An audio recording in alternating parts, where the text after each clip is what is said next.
Hello friends, मैं हजरत आप लोगों का स्वागत है हमारे चैनल एचएन जी के स्टडी पर। तो सबसे पहले आप सभी को मेरा सुप्रभात। आज दिनांक 6 तारीख दिन मंगलवार को प्रार्थना सभा में पूछे जाने वाले क्विज और पढ़े जाने वाले मुख्य समाचार आज इस वीडियो में देखेंगे। तो वीडियो को अंत तक देखना और नए हो तो चैनल को सब्सक्राइब कर लेना। तो आज का सुविचार देखते हैं। सबसे पहले आज का सुविचार है, दूसरों के लिए जिया गया जीवन है, जीवन ही सार्थक जीवन है। तो ये आज का सुविचार है। अब देखते हैं आज का मुख्य समाचार। मुख्य समाचार से पहले आज का क्विज देख लेते हैं। आज का क्विज है 1 से 5 तक के बच्चों के लिए। पहला सवाल को देखते हैं। पहला सवाल है, मेढक के बच्चे को किस नाम से जानते हैं? तो ये टैडपोल के नाम से जानते हैं मेढक के बच्चे को। अब बढ़ते हैं क्वेश्चन नंबर 2 की ओर। क्वेश्चन नंबर 2 है, भारत के राष्ट्रीय नदी का नाम बताइए। तो ये गंगा नदी है। भारत का राष्ट्रीय नदी गंगा नदी है। अभी तक मेरे चैनल को सब्सक्राइब नहीं किया है तो सब्सक्राइब कर लेना और बेल आइकन को ऑल पे सेलेक्ट कर देना ताकि नए नए वीडियो आप तक पहुँचे। अब बढ़ते हैं क्वेश्चन नंबर 3 की ओर। कौन सा रंग शांति का प्रतीक है? तो ये सफ़ेद रंग। सफ़ेद रंग शांति का प्रतीक है। अब बढ़ते हैं क्वेश्चन नंबर 4 की ओर। क्वेश्चन नंबर 4 है, सबसे बड़े स्तनपायी का नाम बताइए। तो ये ब्लू व्हेल है। ब्लू व्हेल याद कर लेना अच्छी तरीके से ताकि आपका प्रार्थना सभा में एक भी क्वेश्चन ना छूटे। अब बढ़ते हैं क्वेश्चन नंबर 5 की ओर। क्वेश्चन नंबर 5 है, एक त्रिभुज में कितनी भुजाएं होती है? तो ये 3 भुजाएं होती है। एक त्रिभुज में 3 भुजा, एक ये भुजा, एक ये और एक ही भुजा, ये 3 भुजा होती है। अब बढ़ते हैं क्वेश्चन नंबर क्लास 6-8 तक के बच्चों के लिए। पहला क्वेश्चन को देखते हैं। पहला क्वेश्चन है, सुनामी शब्द किस भाषा से लिया गया है? तो ये जापानी भाषा से लिया गया है। सुनामी शब्द का अर्थ नहीं है, सुनामी शब्द है। अब बढ़ते हैं क्वेश्चन नंबर 2 की ओर।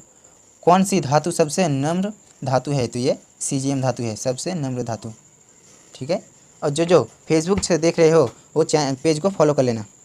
अब बढ़ते हैं क्वेश्चन नंबर 3 की ओर। क्वेश्चन नंबर 3 है, भारत के किस शहर को स्वर्ण मंदिर का शहर कहा जाता है? तो ये अमृतसर को कहा जाता है।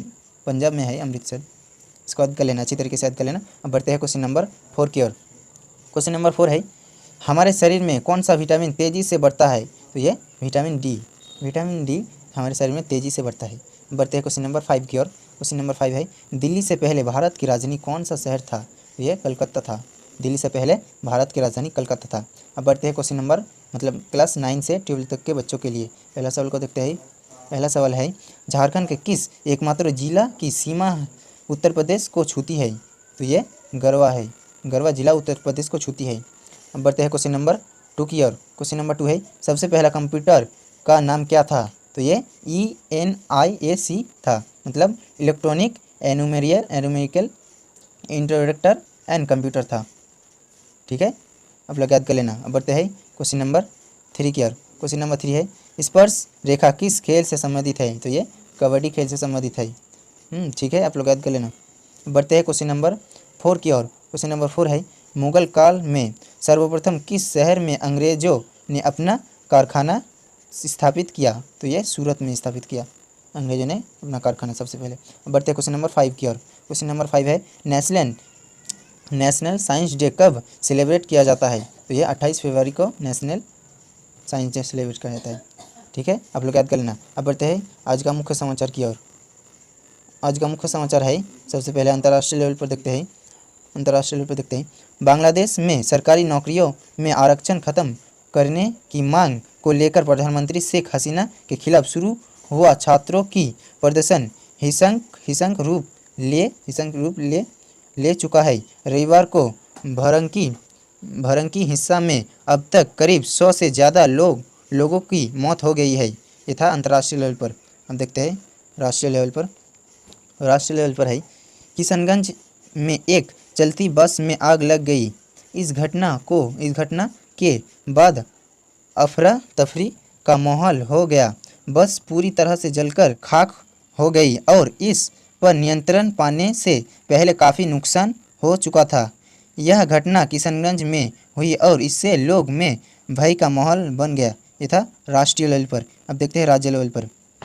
राज्य लेवल पर देखते हैं, तीसरी सोमवारी पर देवघर में 9 किलोमीटर लंबी लाइन 3 लाख कांवरियों ने किया बाबा वैद्यनाथ का जल अभिषेक। रात 10 बजे से कतार में लगे श्रद्धालु। ठीक है, ये था राज्य लेवल पर। अब देखते हैं खेल खेल जगत से देखते हैं, पेरिस ओलंपिक में भारत ने अब तक 3 मेडल जीत लिए हैं। यह तीनों मेडल शूटिंग में मिले हैं, मगर आज बैडमिंटन में चौथे मेडल आ सकता है, यह भी ब्रिंज की रहेगा, जो स्टार शटल लक्ष्य सेना दिला सकता है। ये था खेल जगत से। अब देखते हैं शिक्षा, करियर, टेक्नोलॉजी आदि से। इलाहाबाद विश्वविद्यालय से छात्र अब computer science with artificial intelligence AI की पढ़ाई कर डिग्री हासिल कर सकेंगे।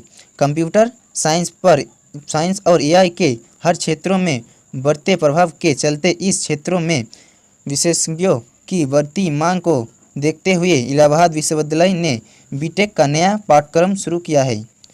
तो ये था मेरे डियर आप लोगों का आज का क्विज और न्यूज़। ठीक है, मुझे आशा है कि आप लोगों को ये वीडियो अच्छा लगा तो चैनल को सब्सक्राइब करना और बेल आइकन को ऑल पे सेलेक्ट कर देना, ताकि नए वीडियो आप तक पहुँचे। ठीक है, जय हिंद दोस्तों।